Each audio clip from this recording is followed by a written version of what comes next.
Good evening, ladies and gentlemen. I just briefed the members of the Security Council on my visit to Sri Lanka. As you know, and as I have already briefed the members of the General Assembly, I had three objectives in my visit 2 weeks ago.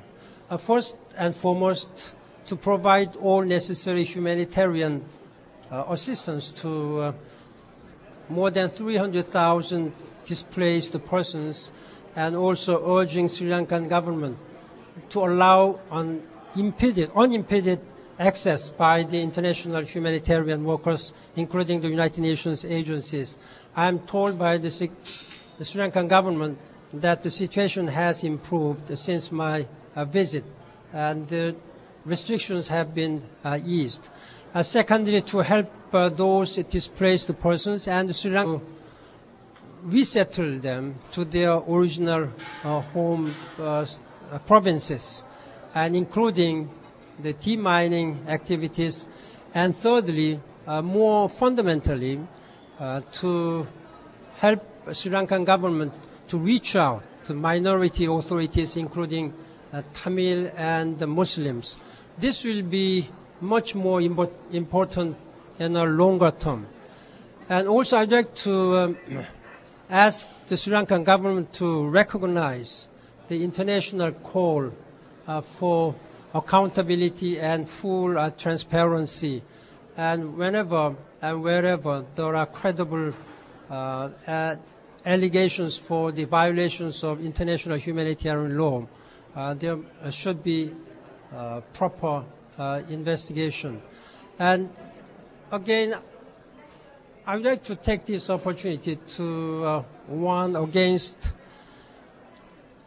the risk of triumphalism in the wake of victory after this military conflict. This will really hinder the ongoing efforts by the Sri Lankan government and people and international community in helping healing the wounds. It is very much important at this time to unite and heal the wound rather than enjoy all this triumphalism in the wake of the end of conflict. I am very much grateful to all this very kind support and comments made by the members of the Security Council for the continuing role at my level, as well as United Nations humanitarian agencies. The challenges still remain huge and enormous. This requires international assistance and help, and United Nations stands ready to continue in providing humanitarian assistance, and we also remain ready to facilitate the ongoing efforts by the Sri Lankan government in healing the wounds through national reconciliation, through inclusive political dialogue. Thank you very much. That were taken by the government that were in the conflict zone. They've now said that they're all going to be put on trial. There's a BBC report, and also that some people are being taken from the camps. What's the UN going to do about those two issues? I'd like to urge again to Sri Lankan government to follow up the agreement which have been made during my visit, which was stated in the joint statement. I raised this issue to President Rajapaksa and Foreign Minister separately, and also a joint meeting to look after this. The three government doctors who are detained while they were engaged in humanitarian activities. The Foreign Minister assured me that he would look into this matter. I will continue to follow up this issue.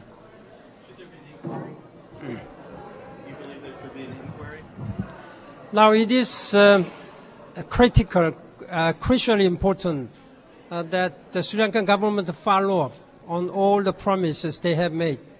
Any inquiry to be meaningful should be supported by the members of the United Nations, and also should be very impartial and objective.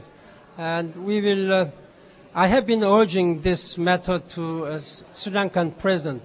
he assured me that he will institute the necessary procedures to ensure the transparency and accountability of this situation.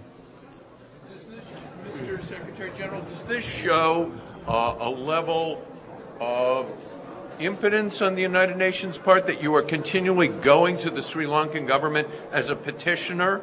There doesn't seem to be any right to protect being asserted here. You're coming late to the conflict.